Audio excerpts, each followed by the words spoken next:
आपने अपना channel subscribe नहीं किया है तो प्लीज़ सब्सक्राइब करें, बेल आइकन को दबाएं। जय हिंद दोस्तों, नमस्कार।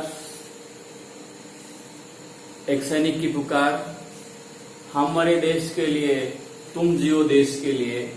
एक सैनिक इस प्रकार से पुकारता है अपने देश के लिए। और आज कारगिल विजय दिवस है। संपूर्ण देशवासियों को, सभी योगी साथियों को कारगिल विजय दिवस की हार्दिक शुभकामनाएं।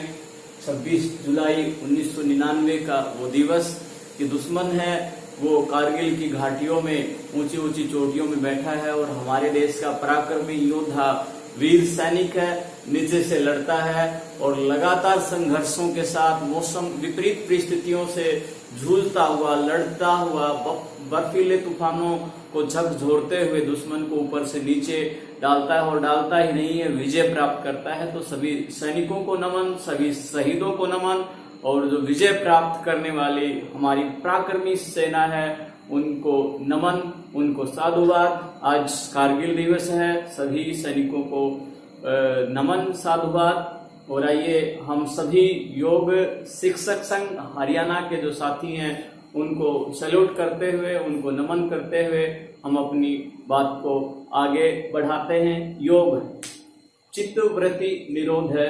योग है चित्त की वृत्तियों को निरोध करने वाला है, कंट्रोल करने वाला है, दूर करने वाला है।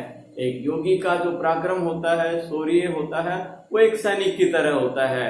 आज हम कारगिल की बात कर रहे हैं। जिस प्रकार से कारगिल की ऊंची चोटियों के ऊपर दुश्मन बैठा है और सैनिक नीचे खड़ा है, विपरीत परिस्थितियों में लड़ाई लड़ी है, ऐसे ही आज योग शिक्षक संघ हरियाणा है, विपरीत परिस्थितियों में अपने विजय की, अपनी जीत की, अपने हक की, अपने अधिकारों की लड़ाई लड़ रहा है। तो सभी हमारे जो साथी हैं, जो हमारे अग्रणी साथी हैं, जो फॉलोवर साथी हैं, जो सब मिलकर के एक साझा कार्यक्रम बना करके अपने हक की लड़ाई लड़ रहे हैं, उनके लिए शुभकामनाएं।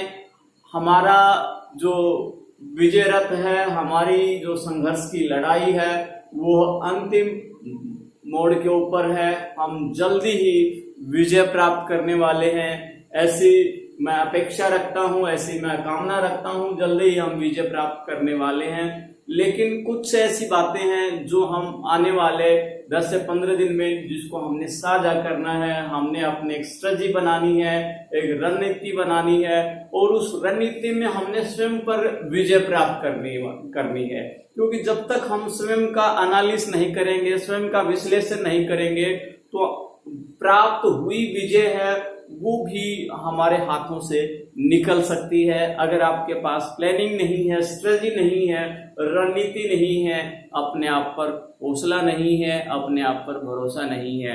इसलिए किसी ने कहा कि जलती आग को बुझा न सके वह नीर क्या, जलती आग को बुझा न सके वह नीर क्या, लक्ष्य को बीन न सके, लक्ष्य को बीन न सके वह तीर क्या। संग्राम में लाखों पर विजय प्राप्त करने वाला यदि अपने आप पर विजय न प्राप्त कर सके वह वीर क्या। लाखों लोगों को योग सिखाने वाला योगी स्वयं को अपने आप पर विजय प्राप्त न कर पाए तो वह योगी क्या। योगी साधकों को अपने स्वयं का एनालिसिस करना है। और ये जो कारवां चला है, मैं तो अकेला चला था, जानिबे मंजिल मिलती गई, कारवां बढ़ता चला गया। हमारा जो कारवां है वो बढ़ता जा रहा है। इसके बावजूद भी हमने सीख लेनी है, एक एक जो हमारा स्टेप है वो सही तरीके से हो। कोई भी गलती हमारे लिए नुकसान वाली बन सकती है। तो आज हम इस विषय के ऊपर, कारगिल दिवस के ऊपर हम जो चर्चा करने जा रहे हैं वो ये है कि संकल्प से सिद्धि की ओर। हमने संकल्प की जो शक्ति है, हम योगियों ने दूसरों को योग तो सिखाया है, लेकिन जो संकल्प की जो पावर है, संकल्प की जो शक्ति है, उसको हमने कंसंट्रेट करना है, उसको जानना है। यदि हम संकल्प करते हैं तो संकल्प से सिद्धि, संकल्प का अगला जो लक्ष्य है वो सिद्धि का है। और ये सिद्धि प्राप्त कब होगी? जब हम सारे विषयों से दूर हो जाएंगे। साथियों, हमने 8 जुलाई से लेकर के 12 जुलाई तक 4 दिन लगातार धरना प्रदर्शन, अनशन, आमरण अनशन किया और उसमें हमने बहुत बड़ी सफलता प्राप्त की। और उस सफलता में हरियाणा के जो सबसे सर्वोत्कृष्ट और जो सीएम साहब के जो बहुत ही नजदीकी हैं, जो सांसद हैं संजय भाटिया जी, वो हमारे पास आए। उससे पहले भी हमारे योग शिक्षक संघ के द्वारा भिन्न भिन्न जिलों के उपायुक्त को धरना ज्ञापन दिया गया, धरना प्रदर्शन किया गया। उसके साथ में हमारे हरियाणा के गृह मंत्री और आयुष विभाग का जो मंत्रालय जिनके पास है, माननीय अनिल विज जी के माध्यम से हमने अपनी बात रखी। योग परिषद हरियाणा के द्वारा हमने बात रखी। उन सबको मिलाकर के आज हम जिस स्टेज पर पहुंचे हैं, वहां पर एक सकारात्मक रिस्पॉन्स आ रहा है सरकार की तरफ से भी, परिषद की तरफ से भी। लेकिन हम सब का उद्देश्य क्या हो? संकल्प से सिद्धि की ओर। हमें संकल्प से सिद्धि को प्राप्त करना है, यानी अपने लक्ष्य से कहीं भटक नहीं जाना है। हमारा एकमात्र जो उद्देश्य है, हमारा एकमात्र जो लक्ष्य है, वो यही है कि हम जो पिछले 1.5 से 2 भाग में कार्यरत हैं, उनको आयुष विभाग में समायोजित किया जाए। एक ही हमारा सेंटेंस रहे, उससे हम विचलित न हो। पिछले दिनों कुछ साथियों को अलग अलग प्रकार की जानकारियां मिल रही हैं अपने विशेष सूत्रों के द्वारा, किसी तरीके से कि भाई इस प्रकार से होने वाला है, ये होने वाला है।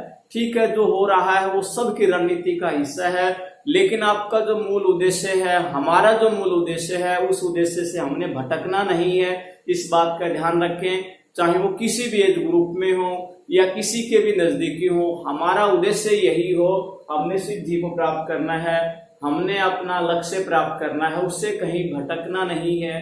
कुछ साथी पिछले दिनों 8 से 10 दिन के बाद, यानी हम 12 तारीख के बाद की जो बात करें, तो हमारे जो योग वॉलेंटियर के योग शिक्षक संघ हरियाणा के अलग अलग जो ग्रुप है, उनमें अपने विचार साझा कर रहे हैं।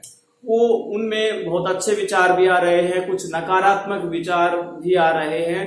तो मेरा उन सब साथियों से प्रार्थना है कि आपके जो निजी विचार हैं उनको ग्रुप में आप शेयर न करें, उसे आप एक दूसरे से फोन कर लें। ग्रुप में अगर आपने कोई भी मैसेज डालना है, कोई भी इंफॉर्मेशन डालनी है, तो वहां पर सकारात्मक डालें। हम सबको संगठित रह करके चलना है, अलग अलग ग्रुप में नहीं बढ़ना है, इस बात का ध्यान रखें। एक जरा सा भी इतना दूध होता है और उसमें जरा सा भी लस्सी है, उसमें खटास का अगर कुछ बूंद भी गिर जाती है तो पूरा जो दूध है वो फट जाता है। तो एक भी साथी अगर हमारा नकारात्मक हो जाता है, हमारे संघ से अलग बात करता है या हमारी सिद्धि की बात की तरफ से नकारात्मक होता है, वो हम सब के लिए गलत है। तो साथियों से यही निवेदन है कि आप बने रहें, लक्ष्य के हम बिल्कुल नजदीक हैं। लेकिन कुछ जो साथी हैं वो ये सोचते हैं कि हम अपने घर बैठे बैठे बड़ी बड़ी बात करते रहेंगे और दूसरे साथी हैं उनको जो मिलेगी तो हमें भी मिल जाएगी। तो इस प्रकार की जो आलस्य की प्रवृत्ति है, इस प्रकार की जो नकारात्मक जो प्रवृत्ति है उसको छोड़ें, क्योंकि ये प्रवृत्ति है पूरे संगठन को परास्त कर सकती है। मैं आपको एक उदाहरण दूंगा। एक गांव में एक साधु महात्मा जाते हैं और वहां के लोगों को योग शिक्षक योग है, सत्संग, प्रवचन आदि सिखाते हैं। गांव के लोगों का एक सकारात्मक रवैया बनता है। प्रातः काल एक दिन भंडारा करने के लिए विशेष अवसर आता है और वो महाराज है गांव के लोगों को कहते हैं कि आज एक विशेष दिन है, पूर्णिमा है, सावन की पूर्णिमा जिस प्रकार से 3 अगस्त को है, तो इसी प्रकार से पूर्णिमा का दिन आता है और वह साधु गांव के लोगों को कहता है कि आपने प्रातः काल की शुभ बेला में अपने अपने घर से एक एक लोटा है दूध लेके आना है और आपको एक बड़ी कढ़ाई जिसमें मिलेगी, उस कढ़ाई में प्रातः काल आपने उसमें डाल देना है और उस कढ़ाई को एक सफेद वस्त्र से ढक दिया जाएगा। तो आपने किसी से बोलना नहीं है, चुपचाप आकर के उस कढ़ाई में अपना जो दूध है वो दूध आप डाल देना। वो सारा दूध इकट्ठा हो जाएगा, उसका संग्रह हो जाएगा। फिर उसके एक अच्छे से खीर बनाई जाएगी, मिष्ठान बनाया जाएगा और हमारे इष्ट देव को प्रसन्न किया जाएगा और सब लोगों को खिलाकर भंडारा किया जाएगा। इसमें सर्व कल्याण की जो कामना है की जाएगी। इस प्रकार की घोषणा होती है, अनाउंस होती है। और जब वह दिन नजदीक आता है तो लोगों ने वहां जाना शुरू किया, लेकिन जाना शुरू किया कि प्रातःकाल लोग उठे, जिस प्रकार से भ्रमण आदि के लिए लोग जाते हैं, तो एक ने सोचा कि जरूरी थोड़ी है, इतना दूध हो जाएगा, इतना बड़ा गांव है, तू एक लोटा पानी ले जा, पानी तो वैसे भी डालना पड़ेगा। एक लोटा पानी भरा और उसने डाल दिया, वो चला गया। दूसरे ने भी इसी प्रकार से सोचा, तीसरे ने भी इसी ने सोचा कि तेरे एक लोटे से क्या होता है, इतने लोग हैं, सारे के सारे दूध लेके जाएंगे और बहुत सारा दूध हो जाएगा, तेरे एक लोटे पानी का तो पता भी नहीं चलेगा। वो लोटा भरा, उसने डाल दिया। तीसरे ने भी ऐसे सोचा, चौथे ने भी ऐसा सोचा और लगातार इस प्रकार से लोगों ने उसमें अपनी पानी का लोटा उसमें डालते गए। देखा, हटाया गया दोपहर के बाद, उसके ऊपर से जो सफेद वस्त्र था, देखा कि उसमें एक लोटा भी दूध नहीं है, सारा का सारा पानी है। और सब हैरान रह जाते हैं कि मंगाया दूध था, लेके आए हैं पानी। तो इसका मतलब क्या है, इसके माध्यम से सीख क्या है कि एक व्यक्ति की नकारात्मक सोच से दूध का पानी हो सकता है कि मेरे एक से क्या हो सकता है, और उस एक एक करने से सब लोगों के मन में इस प्रकार की बात आई और दूध के स्थान पर सब पानी ले गए। खीर बनना तो दूर, कुछ भी नहीं बन पाया, साधु वहां से चला गया। लोगों को पछतावा रहा कि हमारी एक छोटी सोच के कारण इतना बड़ा गांव समाज के लिए कल्याण का कार्य हो रहा था, नहीं हो पाया। तो जो नकारात्मक रवैया रखते हैं या केवल घर में बैठ कर के बड़ी बड़ी बातें कर रहे हैं, न तन से सहयोग कर रहे हैं, न मन से सहयोग कर रहे हैं, न धन से सहयोग कर रहे हैं, उन सभी साथियों को हम यही कहना चाहेंगे कि आप संकल्पित हो, अपने उद्देश्य की ओर हो, अपना एनालिसिस करें कि योग शिक्षक संघ हरियाणा को मैं क्या दूं, क्योंकि एक अकेला थक जाएगा।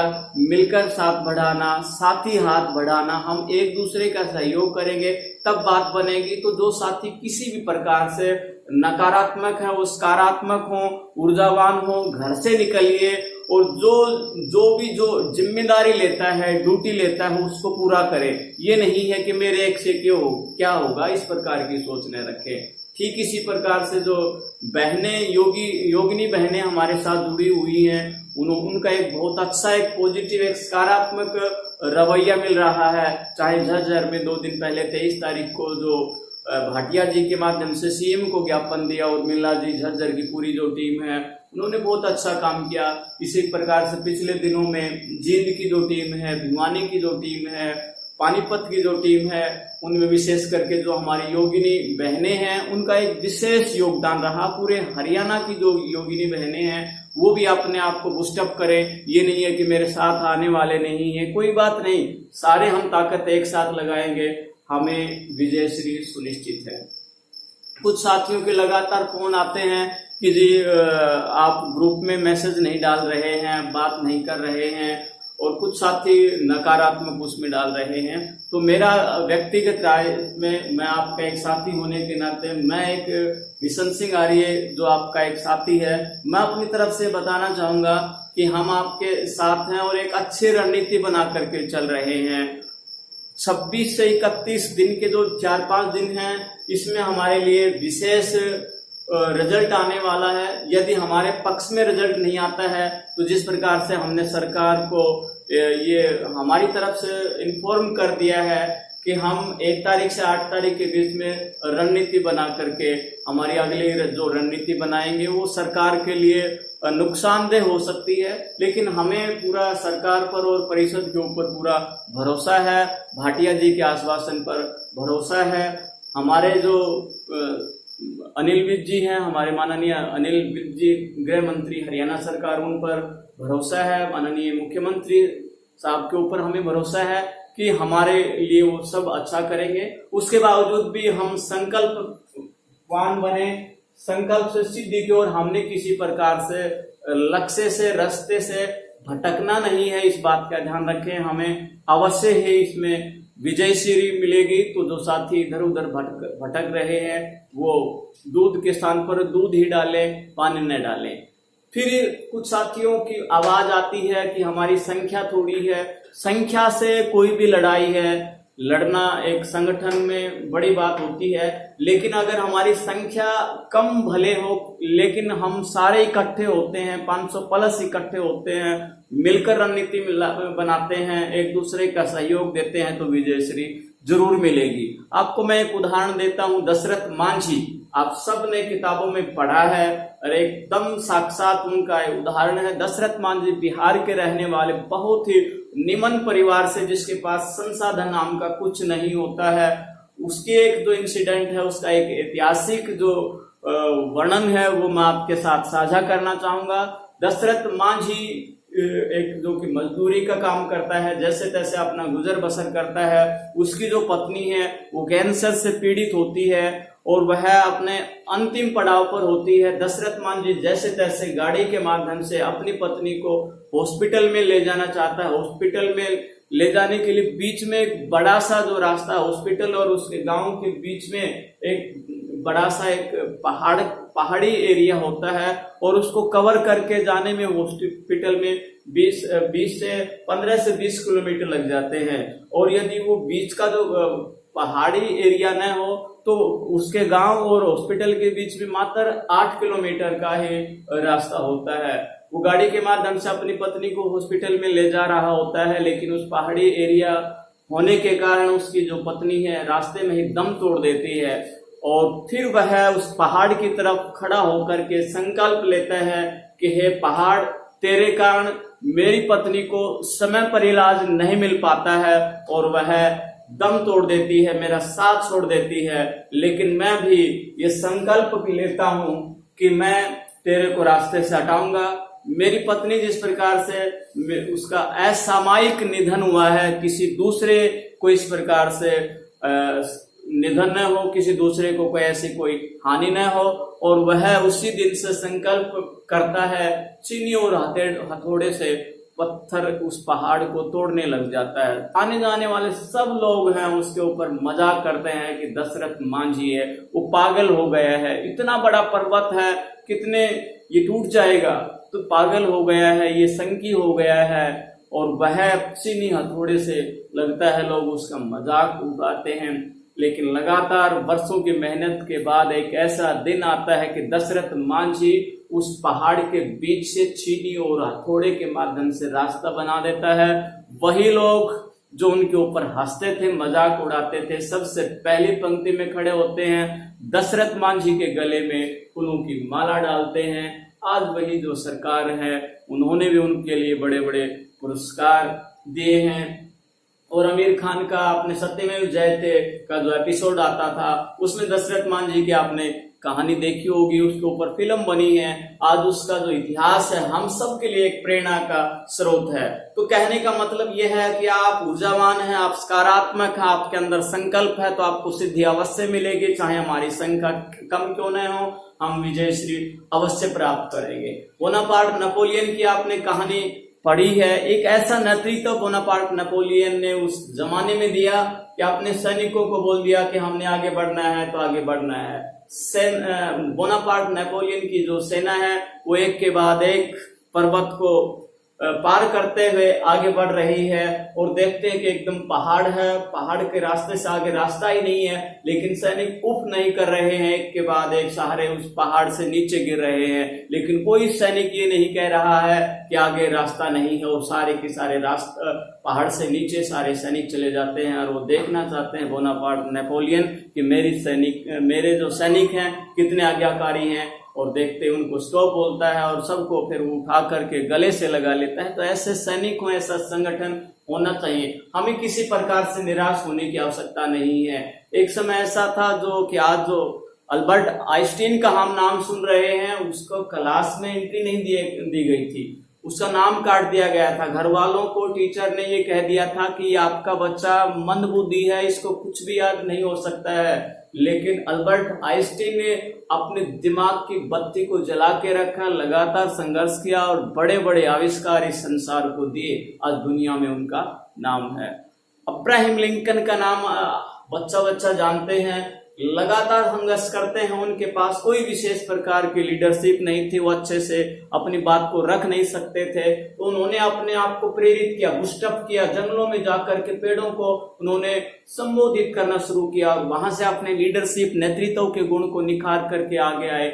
लगातार वो 52 से 53 भिन्न भिन्न प्रकार के चुनाव हार जाते हैं, और लेकिन उनका जो संकल्प था, संकल्प से सिद्धि प्राप्त होती है, और उस सिद्धि से वह अमेरिका का राष्ट्रपति बनता है। कहने का मतलब यह है कि हमें अपने आप को कमजोर नहीं मानना चाहिए। बड़ी बड़ी सरकारें हैं वो चली जाती हैं, अनाजी का आंदोलन आपने देखा कि बड़ी बड़ी सरकारें वो धराशायी हो जाते हैं, बशर्ते कि आपके अंदर संकल्प होना चाहिए, संगठन होना चाहिए, नेतृत्व का गुण होना चाहिए। संगठन में कहीं भी अपने नेगेटिविटी, नकारात्मकता को नहीं फैलाना चाहिए। कौरव और पांडव का युद्ध आपने महाभारत में देखा है। पांडव केवल 5 हैं और कौरव है वो 100 भाई है और बड़ी सेना है। कितनी बड़ी सेना होने के बावजूद भी विजयश्री है पांडवों के साथ होती है। क्यों होती है? वहां एक चतुर नेतृत्व देने वाले रणनीतिकार थे योगेश्वर भगवान श्री कृष्ण जी, जिन्होंने सबसे पहले तो किम कर्तव्य विमूढ़ हो गए थे अर्जुन, उसको गीता का उपदेश दिया कि यहाँ अपना पराया कोई नहीं है, तेरा जो काम है अपने अधिकार के लिए, अपने हक के लिए, अपने जो अधिकार है, लड़ाई है, उसके लिए आपको लड़ना है। ये अपने पराये की बात को छोड़ दीजिए। और भगवान श्री कृष्ण जी का जो नेतृत्व मिला, उनकी जो रणनीति मिली, उनकी जो स्ट्रेटजी मिली, उनकी जो कूटनीति मिली, उस कूटनीति के आगे कौरव पक्ष के बड़े बड़े योद्धा है वो धराशायी हो जाते हैं, विजय श्री पांडवों को मिलती है। कहने का मतलब यह है कि हम संगठित रहें, संकल्पित रहें और अपने आप पर विजय प्राप्त करें, हम अवश्य ही कामयाब होंगे। और अगली मैं बात बताना चाहता हूं कि अगस्त में हम विशेष रणनीति के साथ आ रहे हैं, तो जिन साथियों में किसी प्रकार का आलस्य आ गया है, अलग अलग अगर कोई बात है तो उसको छोड़ दीजिए, ग्रुप में अच्छे विचार आप डालें, हम संकल्प के साथ बढ़ेंगे। योग शिक्षक संघ है वो सफलता की ओर है, हम अवश्य सफल होंगे। और जब तक हम समायोजित नहीं हो जाते हैं, अंतिम समय तक लड़ाई लड़ेंगे, ऐसी हमारी जो बात है, ऐसा हमारा संकल्प है। तो सभी योगी भाई बहनों से यही कहना है कि हमें लगातार लड़ाई लड़नी है। कोई भी लड़ाई होती है तो कुछ उसमें इस प्रकार के जो लोग आ जाते हैं कि अब तो ये विजय होने वाले हैं, तो वो उस रणनीति को फैल करेंगे, आपसे तरह तरह के प्रश्न पूछेंगे।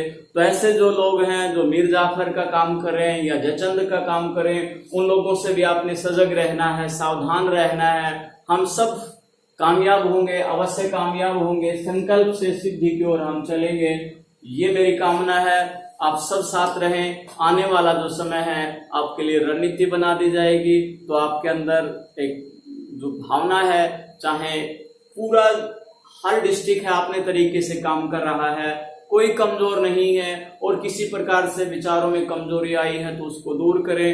अंबाला, करनाल, जींद, भिवानी, रोहतक, सिरसा, फतेहाबाद, झज्जर, रोहतक, सारे के सारे टीम हैं। किसी से 20 साथी हैं, किसी में 36 हैं, किसी में 5 हैं, सारे मिलकर के लड़ाई करेंगे। 500 प्लस है, एक बड़ी संख्या है, हम अवश्य कामयाब होंगे।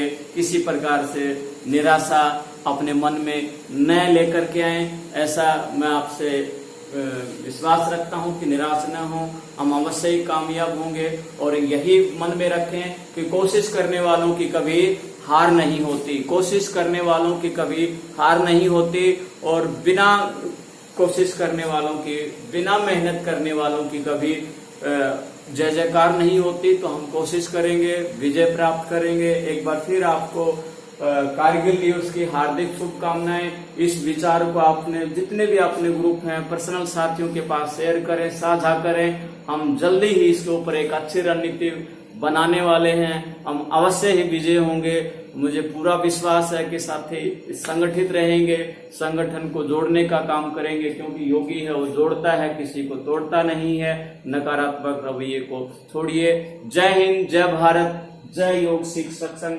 हरियाणा।